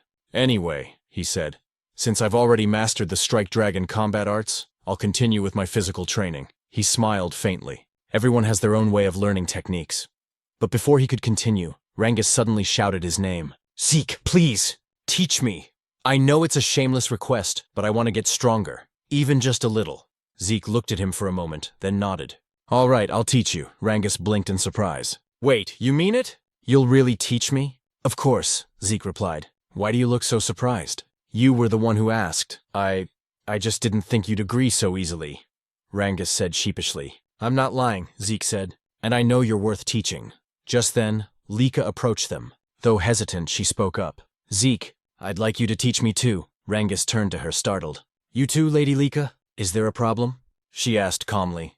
"Honestly, I used to think that no one my age could defeat me. As a candidate to become the next head of the Eldragon family, I was confident in my power. But yesterday's match, it shattered my pride. I still don't know how you managed to use Lightning Aura, or how you wield it even better than I do." Zeke sighed. "So now this is my fault?" he muttered half-jokingly. Determined, Lika continued. "I want to become stronger. Strong enough to defeat our older brothers. And you as well, Zeke. Please. Teach me." Zeke fell silent for a moment, deep in thought. Since Zeke didn't answer right away, Lika asked if he was really fine with it, even though he was also a candidate to become the next head of the Eldragon family. Rangus agreed with her, realizing that even though Zeke was an illegitimate child, Balza Eldragon was still his father, which technically made Zeke one of the successors, whether he liked it or not. Zeke calmly replied that he didn't mind, but the real question was whether Lika's body was in good condition to train, saying that from what he saw in their match, her injuries would normally take at least a month to heal. Lika shook her head and said she had already used a healing potion, so there was no need for him to worry. Zeke and Rangus exchanged a look, whispering to each other. Zeke asked if that medicine truly had such absurd effectiveness. But Rangus replied that if Zeke was referring to the basic potion given during the entrance exam, it definitely wasn't strong enough to heal Lika's wounds so quickly. Because she was the daughter of the family head, she must have used a much stronger kind of potion. Zeke sighed in amazement, muttering that this era truly was something else. Lika nodded, admitting that without the potion, she would have been bedridden for at least a month. But now, what mattered most was her request. Whether Zeke would agree to train her as well. She knew that he, too, needed to train, but she wanted to grow stronger under his guidance. Zeke agreed without hesitation, saying that he never turned down young people with ambition. Both Lika and Rangus were surprised by his answer. Lika pointed out that he was also young like them, while Rangus added that they were about the same age. Zeke chuckled and agreed. Then, with a teasing tone, Zeke asked if she was truly sure about having him as her instructor. After all, he was the one who defeated her. Lika replied firmly that she didn't care about that. She didn't have the luxury to be picky. If she wanted to become the next head of the Eldragon family, she had to become stronger, no matter what it took. Zeke remembered how, during their first encounter, she had mentioned her dream of becoming family head. He asked why she seemed so obsessed with that goal. Without hesitation, Lika answered that if she failed to become family head, she would only be used for a political marriage. She spoke bitterly, saying that in the best-case scenario, she'd probably be forced to marry one of her cousins. But the worst case would be marrying a man she didn't even know. Zeke's expression darkened, anger flickering in his eyes as he asked what she meant by that. Lika said it was natural, considering how valuable the Eldragon bloodline was, especially within the 4 branches of the family. Their source power was special. It could be used in countless ways. That's why the family was obsessed with keeping their bloodline pure. Rangus shuddered, sensing the terrifying aura that suddenly emanated from Zeke. His voice turned cold and sharp as he said that the Eldragon family had truly begun doing disgusting things like this. He clenched his fists, saying he would destroy such filthy and meaningless traditions. But before the atmosphere could grow heavier, several instructors arrived, immediately drawing everyone's attention. Lika blinked in surprise, wondering why they had come, while Zeke muttered that the timing couldn't be worse. He worried that they might have overheard what he just said. Then, from behind them, a woman with fiery red hair appeared. One instructor stepped forward and announced that starting today, they would have a new instructor. Despite how busy this person was, she had taken the time to teach them personally, so they should be grateful. As the red-haired woman approached, she reached out her hand toward Lika and asked if she was Lady Lika. Feeling a wave of danger, Lika instinctively leaped backward. Zeke stepped forward protectively, while Rangus grabbed onto his arm in fear. The red-haired woman smiled faintly, praising Lika's sharp reaction and saying her aura quality wasn't bad at all. Zeke frowned slightly. He hadn't even sensed her presence until now. Rangus nervously asked who she was. The instructor then introduced her as Lady Freya. Freya Fewinkick of the Black Dragon Corps. Freya gave a polite smile and greeted everyone, saying she was pleased to meet them all. She then looked straight at Zeke and asked if he was Lord Zeke. When he confirmed it, she asked if he wasn't surprised by her sudden appearance. Zeke replied calmly that nothing she did was surprising.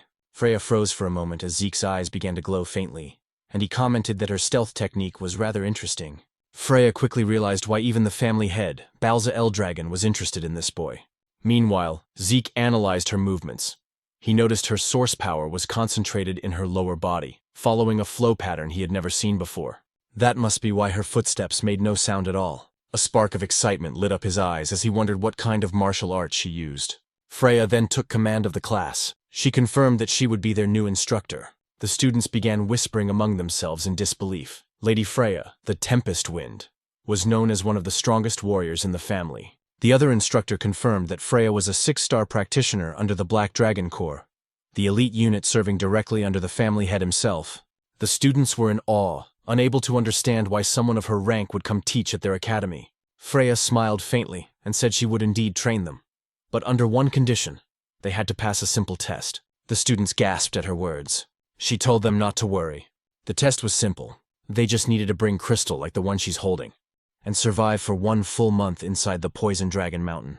Rangus went pale at the name, while Zeke felt a sense of nostalgia. The Poison Dragon Mountain, he explained, was home to countless poisonous creatures. Even brushing against a single leaf could kill an ordinary human instantly. It was a region of pure danger. Zeke recalled how, in his previous life, he had often used that place as his personal training ground. Still, he thought this test might be too cruel for young students. Freya explained the rules. Each student would receive 1 crystal orb. If their orb broke or was lost, they would immediately be disqualified. When someone nervously asked what happened to those disqualified, Freya replied bluntly, they would be expelled from the dragon's nest. She added that they didn't need to worry about the poison itself. If they properly used the dragon's breath breathing technique, they would be fine.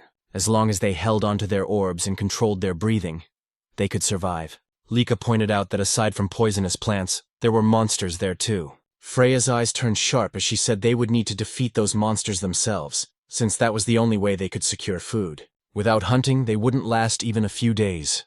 The students were horrified. Retin muttered that it was impossible. Many doubted whether their basic combat technique, the strike dragon, could even hurt the creatures living there. Freya smirked and told them not to panic. They had 5 days to prepare.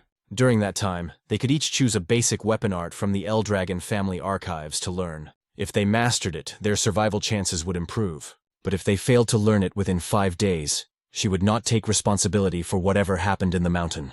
One student asked timidly if Freya would help them in case things got too dangerous. Freya chuckled darkly, saying, "You're in the dragon's nest, the land of the Eldragon family. Here the weak do not last. Only the strong survive. If you can't defeat a few monsters on your own, then you might as well sleep peacefully beside them in the bed of poison." The students trembled in terror, sweat dripping down their faces. Rengis was on the verge of tears, while Lika stayed silent in deep thought. Zeke frowned to himself, wondering if this was still the same Eldragon family he once knew. It felt so different from when he had been the family head. Freya then said that was all for now. She began distributing martial arts books for every weapon type and told them to step forward to pick whichever technique they wanted to learn. As students crowded around, Rangus hesitated, unsure what to choose. Zeke advised him to take a spear technique, reminding him that he used a spear during the entrance exam. Rangus quickly agreed and thanked him. Lika said she would pick a great sword technique since she already knew the lightning greatsword's basic forms. But Zeke stopped her, suggesting she try axe arts instead. Lika asked why, and Zeke explained that it would help cover her current weaknesses. Since it was Zeke who suggested it, she didn't argue and just nodded, quietly trusting his words.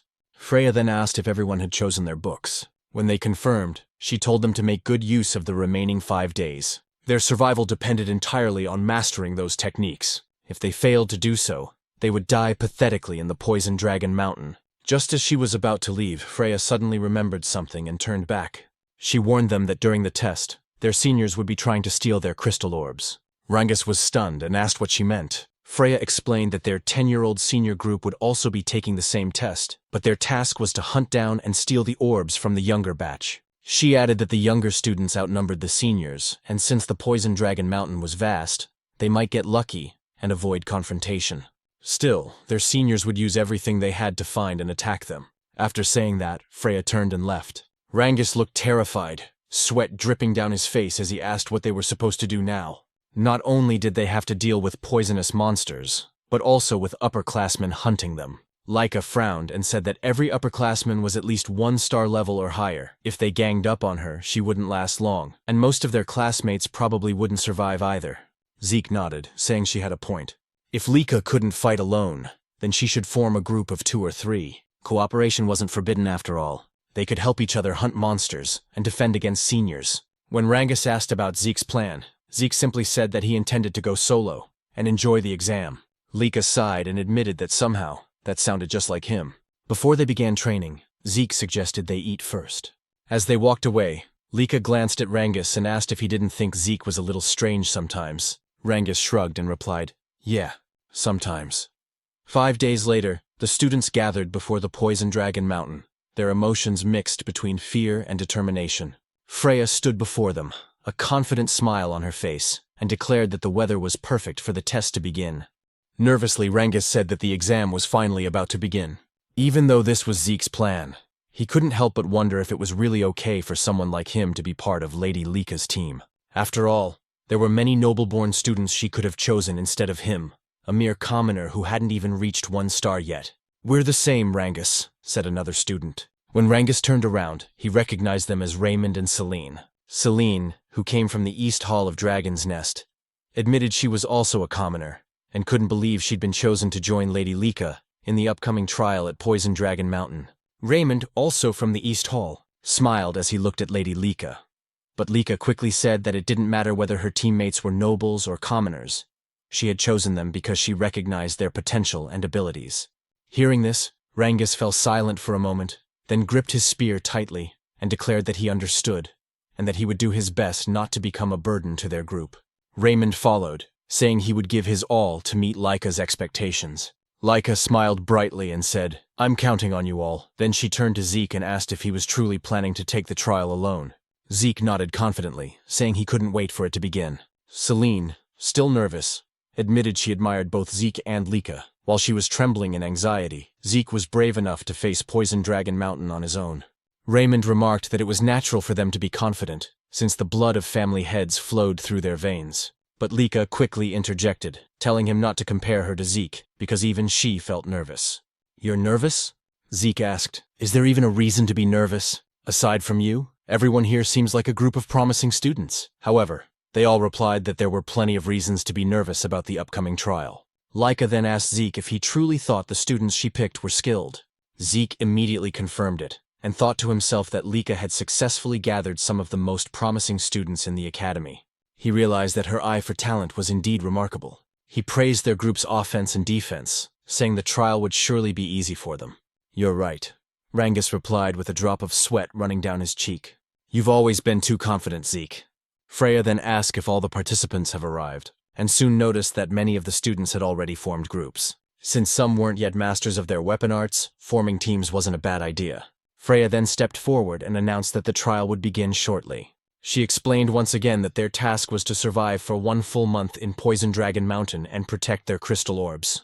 They would only pass if their orbs remained intact. Every orb was identical, meaning that if one lost theirs, it could be stolen by others. Many students grew anxious upon hearing this, while Zeke realized that this meant stealing orbs from other participants was fair game. Freya continued, saying that after the new students entered the mountain and settled, upperclassmen would also enter, to steal their crystal orbs.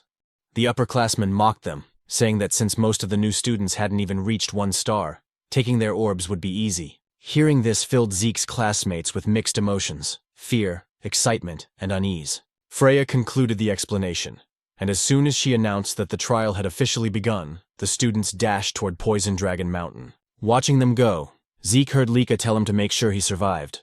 He smiled and said he would, but that they should survive as well. Laika then called out to her team, and as Zeke told them to be careful, Freya noticed him. "It's your turn to enter, Zeke," she said. "Right," Zeke replied, apologizing for getting a bit carried away. "Carried away?" Freya asked.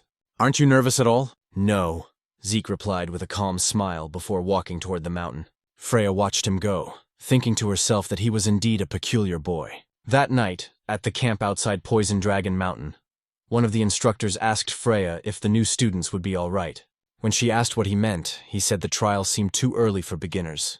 Another instructor agreed, pointing out that most had only been in Dragon's Nest for a few months, that few had achieved even 1 star, and that they lacked real combat experience. He wondered how many would actually survive. Freya reassured them, saying there was no need to worry. Although the mountain was filled with poisonous creatures, most of them were only 1 or 2 star level beasts, not strong enough to pose serious danger. With a cheerful smile, she said the students would do fine. Then, under her breath, she whispered that she would eventually release that thing. When an instructor asked what she said, Freya simply smiled and replied, "Nothing." She then announced that it was time for the upperclassmen to begin their part of the trial. The older students immediately ran off toward the mountain, their eyes gleaming as they carried their weapons. Watching them leave, Freya murmured, "I wonder how many will survive. I can't wait to see the results." Meanwhile, inside the Poison Dragon Mountain, as the upperclassmen began their hunt, one of them spotted their first target. It was none other than Zeke, still standing motionless at the foot of the mountain. "The newbies entered the mountain long ago," one said mockingly. "Is this guy stupid or what?" Another raised his crossbow and prepared to shoot. But before the arrow could reach him, Zeke effortlessly caught it mid-air. As the upperclassmen stared in disbelief, Zeke snapped the arrow in half and said, "I've been waiting for you."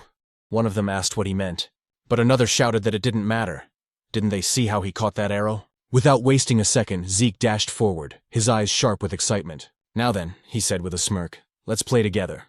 In the deeper part of Poison Dragon Mountain, Celine and her group were under attack by the mountain's monsters. After Celine slew a massive frog-like creature, another one suddenly leapt from behind her. Raymond swiftly raised his shield, blocking the attack and saving Celine just in time.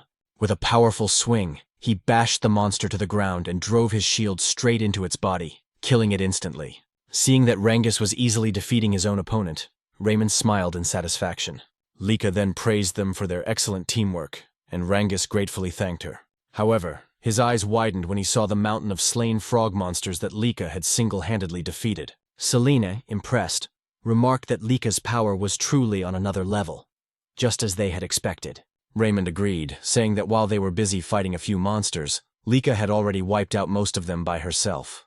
Lika simply shrugged, saying it was only natural. After all, she was a 2-star warrior, and these creatures were nothing more than a warm-up for her. She also noted that since the exam had started a week ago, everyone had improved significantly, especially Celine and Raymond, who had both reached 1-star level. Celine gratefully acknowledged Lika, saying they wouldn't have advanced so quickly without her guidance, and Raymond echoed her gratitude. Rangus, however, remained silent, quietly thinking how far he'd fallen behind now that both Celine and Raymond had achieved their first stars. Celine noticed his downcast expression, and gently told him that he would surely get stronger in time and reach 1-star level too. Raymond agreed, telling him to be patient and keep working hard. Hearing their encouragement, Rangus smiled again and thanked them both. Lika then spoke, saying that Rangus had managed to defeat 3 giant frog monsters even without a star, which was truly impressive. She added that before the exam began, Rangus had trained personally with Zeke and had already perfected his spear handling, so it was only a matter of time before he became a 1-star. Moved by her faith in him, Rangus nearly teared up. As Lika looked toward the sky, she noted that night was fast approaching and told everyone they needed to head back to base. Celine agreed, warning that Poison Dragon Mountain was far too dangerous after dark. While they were on their way back, Lika suddenly stopped. Rangus immediately asked what was wrong, but Lika didn't answer. Her expression darkened as she stared ahead and demanded to know what a certain student was doing near their base. A moment later, a figure emerged from the tall grass. Rangus and the others were startled, and Celine and Raymond instinctively drew their weapons. The student stepped out with a smirk, holding his weapon loosely as he said he hadn't expected Lika to notice him so soon.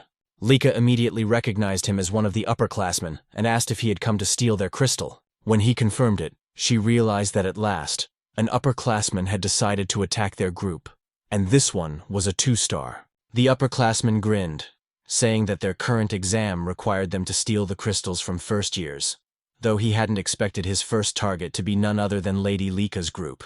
Lika asked if he still planned to stay even after realizing whose base he had invaded. She warned him that a single upperclassman wouldn't stand a chance against her team, but the upperclassman's grin widened as his expression turned menacing. "Who said I was alone?" he replied. From the grass behind him emerged 3 more upperclassmen, all 1-star level. Their leader sneered, saying that even Lady Lika would have trouble fighting them since her teammates were nothing but burdens. Drawing his sword, he shouted for them to surrender and hand over their crystal orbs. He then charged at Lika with a powerful attack, but she evaded effortlessly and ordered Celine and the others to maintain their battle formation while she handled him. Meanwhile, Rangus, still without a star, struggled to defend against the attacks of his opponent.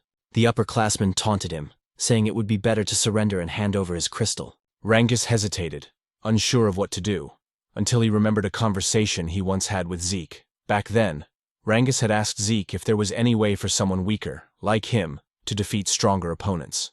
He admitted he was still starless, and worried that if stronger enemies appeared, he'd only drag his team down. Zeke's reply had shocked him. "Then you should surrender." Zeke explained that if the opponent was far stronger, 3-star or 4-star, then surrendering was the only logical choice, since a starless person could never hope to win. However, he added that if Rangus ever faced an opponent around 1-star level, there was still a chance. When Rangus asked how, Zeke simply said, "It's nothing unusual. You just have to exploit an opening." "An opening?" Rangus had asked, confused. "Exactly," Zeke replied. "If you can find and exploit an opening in your opponent's defense, you can defeat them, even if they're a 2-star. When Rangus asked how he was supposed to find such an opening, Zeke's answer was simple: endure. Keep enduring until your opponent shows one. Rangus had been doubtful, but Zeke continued, "There's no other way. You can't force an opening against someone stronger. You can only endure until they make a mistake. If you can't even do that, then defeating someone stronger will always be a fantasy for you." Zeke added, "If your opponent is someone special like Lika, then you won't last long. But against an ordinary 2-star, you should be fine." He then told Rangus that confidence in his own strength was crucial, and gave him one last piece of advice: don't overthink it. Don't think about how to create an opening or the difference in power. Just wait patiently, and when it appears, thrust your spear straight into it. Now, in the midst of battle, Rangus clenched his fists as Zeke's words echoed in his mind. Since he was weaker, he had no choice but to endure every attack and wait for the right moment. The upperclassman grew more and more frustrated as Rangus continued to withstand his blows. "Just fall down already," he shouted in anger, unleashing a powerful strike.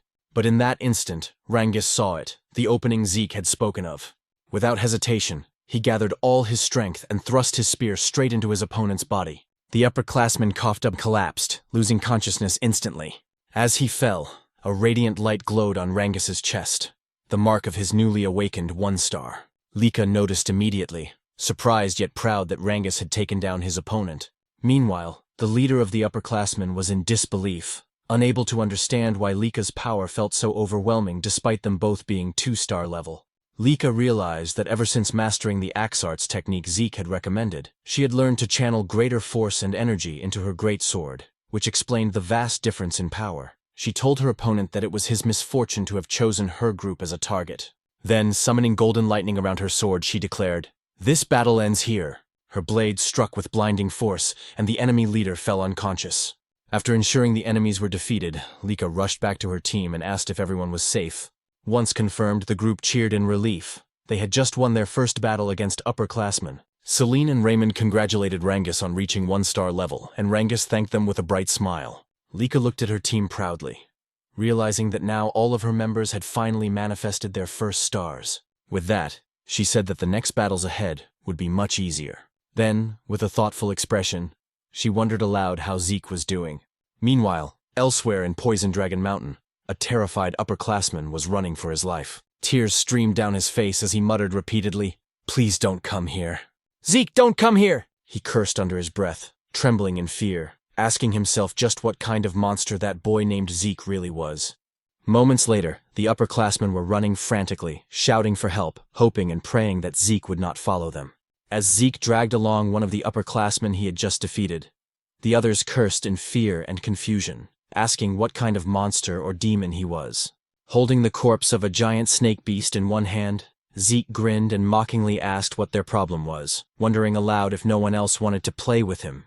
The upperclassmen, now completely terrified, called him insane as they continued to flee. Some questioned why a lower classman like Zeke was the one hunting them down when it should be the other way around. That the upperclassmen were supposed to be the hunters, not the hunted. Suddenly, one of the fleeing upperclassmen tripped and fell. As he struggled to get back on his feet, he froze.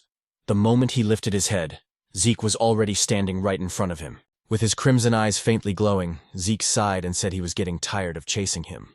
He reached out his hand, offering to help the upperclassman stand up, but calmly added that once he did, he would have to fight him. The upperclassman's eyes widened in pure horror before his body went limp, and he collapsed unconscious on the ground. Zeke tilted his head in confusion, muttering to himself and wondering what just happened to the man. He looked around and asked out loud what was going on with the upperclassmen, questioning why they had suddenly become so defensive and cowardly. Calling them pathetic, he mocked how aggressive they were the first time they saw him, only to end up running away in fear. He then smirked and shouted for the others not to leave him behind. Just then, Zeke felt a faint presence nearby. Turning toward his side, he asked whoever was watching him why they didn't come closer if they wanted a better look. When he received no reply, Zeke chuckled and said that since the observer was still watching without interfering, it must mean there was nothing wrong with what he was doing. With that, he said he would stop holding back and continue his little game with the upperclassmen. From the direction where Zeke had sensed the presence, a man emerged. It was one of the overseers monitoring the examination. Beads of sweat rolled down his cheek as he whispered to himself, unable to comprehend what kind of child Zeke was. He had witnessed Zeke defeat upperclassmen who were supposed to be far stronger than him. And even more astonishingly, Zeke had sensed his hidden presence. Realizing the gravity of what he had just seen, the overseer decided he had to report everything immediately. Meanwhile, at the camp outside Poison Dragon Mountain, Freya was taken aback when several observers arrived to make their report. According to them, it had been 1 week since the examination began. At present, 30% of the lower classmen had already dropped out, while the remaining ones were gradually adapting to both their environment and the dangers of Poison Dragon Mountain. One of the observers added that they did not expect many more lower classmen to withdraw from the test. When Freya asked about the upperclassmen, however, The observers exchanged uneasy glances and couldn't answer her directly. Freya's expression darkened, and she ordered them to speak clearly. Finally, one of them admitted that the upperclassmen were constantly fleeing. Freya frowned, momentarily lost in thought, and asked why they were running away. What exactly were they escaping from? She pointed out that, to her knowledge, there were no monsters within Poison Dragon Mountain strong enough to threaten the upperclassmen. One of the observers then explained that they were not running from a monster. They were running from Lord Zeke. Freya raised an eyebrow and asked why they would flee from him. The observer took a deep breath and said that Zeke had been relentlessly attacking and hunting the upperclassmen.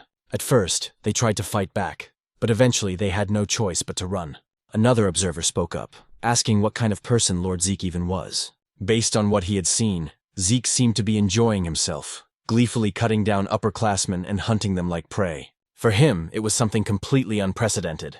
A second observer nodded in agreement, saying that even though Zeke was the son of the L-Dragon family head, he was far from normal. To them, Zeke was no longer just a prodigy. He was something beyond, a true monster in human form. Freya listened quietly, then spoke with a calm but serious tone. She admitted that she had also suspected Zeke was unusual from the very beginning. Unlike the others, he had chosen to take the exam alone, and appeared completely relaxed upon entering Poison Dragon Mountain.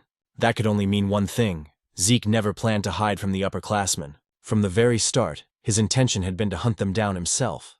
Remembering the look in Zeke's eyes when they first met, Freya couldn't help but think that the boy was indeed a monster. Suddenly, one of the observers frowned, asking what that strange sound was. Freya's lips curved into a faint smile as she said that what they were hearing was something she had been waiting for. A man then approached and asked Lady Freya where they should place the massive cage they had brought. Freya told them to leave it where it was, and thanked them for their work. When the observers turned to look at the cage, their eyes widened in shock. They immediately asked what kind of creature was inside, and some even questioned whether Freya truly intended to release it into the mountain, as the creature's aura alone revealed it to be at least a 3-star level beast. Far too powerful for any of the students to handle. But Freya, clearly pleased, reassured them that there was nothing to worry about. Adjustments had already been made to the creature. It would only target individuals of 2-star level strength or higher. Ordinary students would not suffer serious harm. One of the observers then asked why such a creature was suddenly being released during the exam. Freya replied calmly that it was a direct order from their family head, Balza. In her mind, she wanted to witness the abilities of the boy whom their soldiers had already begun calling a monster. She wanted to see whether Zeke could survive against such a being. With that thought, she ordered that the mysterious creature be released into Poison Dragon Mountain at dawn. The next morning, deep within Poison Dragon Mountain, Rangus and his team suddenly stopped in their tracks as the ground trembled violently beneath them. Lika frowned, saying she had a bad feeling about the tremor. Raymond wondered if perhaps the upperclassmen had caused it, but Rangus shook his head, saying it was most likely the work of a beast, probably a massive anger boar. Still, Lika couldn't shake off her unease and said that something about it felt different. A moment later, a second stronger quake shook the mountain. As a giant tree began to fall toward them, Lika's instincts kicked in. She shouted for everyone to move, and the group jumped aside just in time as the enormous trunk crashed down where they had been standing seconds earlier. When they turned around, Lika froze in disbelief. Celine gasped and asked what kind of creature it was, while Rangus's face went pale and sweat dripped down his temples.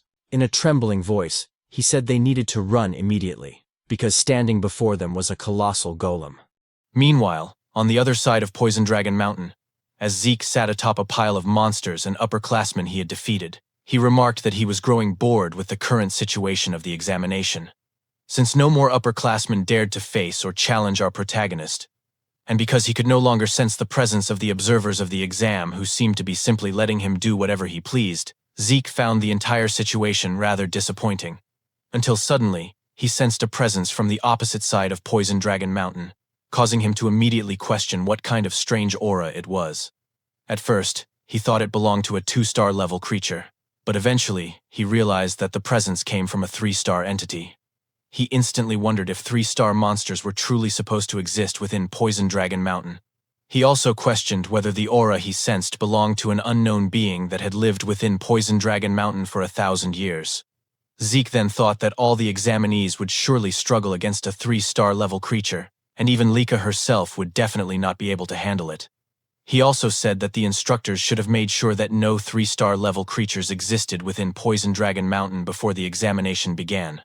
But after pausing in brief contemplation, he questioned whether Freya and the other instructors had intentionally allowed a 3-star creature to remain on Poison Dragon Mountain as part of the exam. He then admitted that he had no idea what the instructors were thinking. Still, he found it perfect, because it meant he would once again have an opponent to entertain himself with. Zeke also realized that the presence he sensed was far from where he currently was, and he wondered aloud why the creature did not simply appear near his location. But he stated that he couldn't just sit and wait, and because he wished to face a 3-star level monster, Zeke declared that he would go to it, and that the creature should wait for him. Meanwhile, Celine had launched an attack toward the golem, but even with the full force of her strike, it had no effect. She couldn't believe that she failed to inflict even a scratch on the golem's body. Raymond also charged in and struck the golem with his shield using all his strength, yet his attack was just as ineffective as Celine's. This prompted Lika to use her aura and lightning to attack. After noticing that the golem's arm had sustained a scratch, Lika concluded that with aura, she was able to cause damage to the golem's outer shell. In other words, only 2-star levels like her could inflict any harm, and her 1-star companions were incapable of doing so. Rangus immediately called out to Lady Lika to ask what they should do next. Lika instructed them to listen to her orders. She said that after she gained the golem's attention, they would need to seize the opportunity to escape.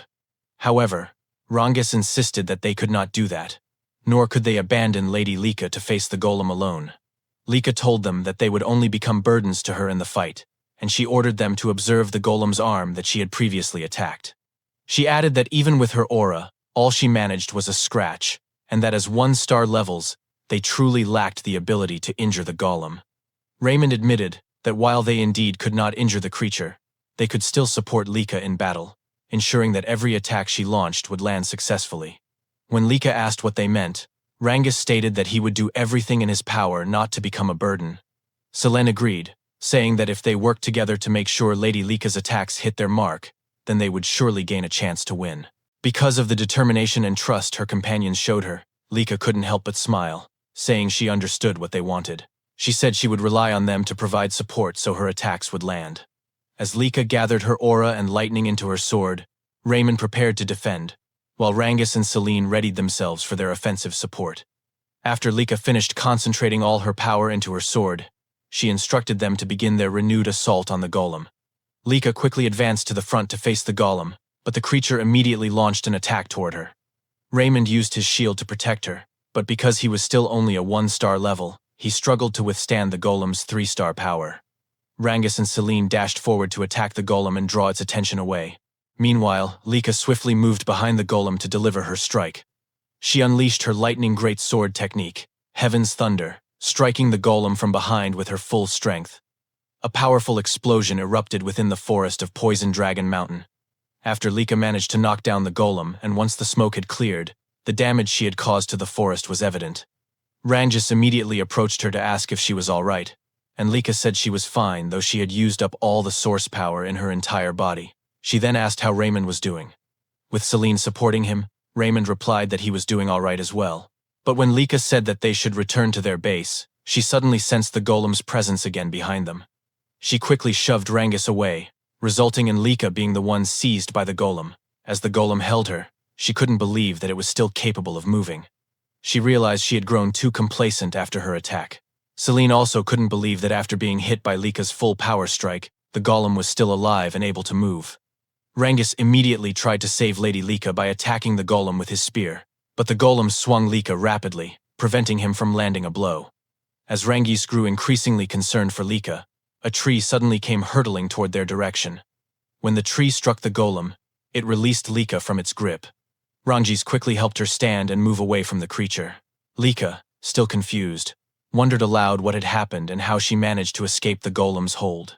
Then Zeke suddenly asked what kind of situation they were dealing with. Rangus and Lika immediately recognized our protagonist upon hearing his voice. But instead of checking on Lika's condition, Zeke was far too delighted by the sight of the monster. With his eyes glowing in excitement, he immediately asked what kind of clay puppet he was looking at. If you enjoyed this chapter and want to see what happens next, make sure to hit that like button, subscribe, and turn on the notification bell so you won't miss our next update in this epic story.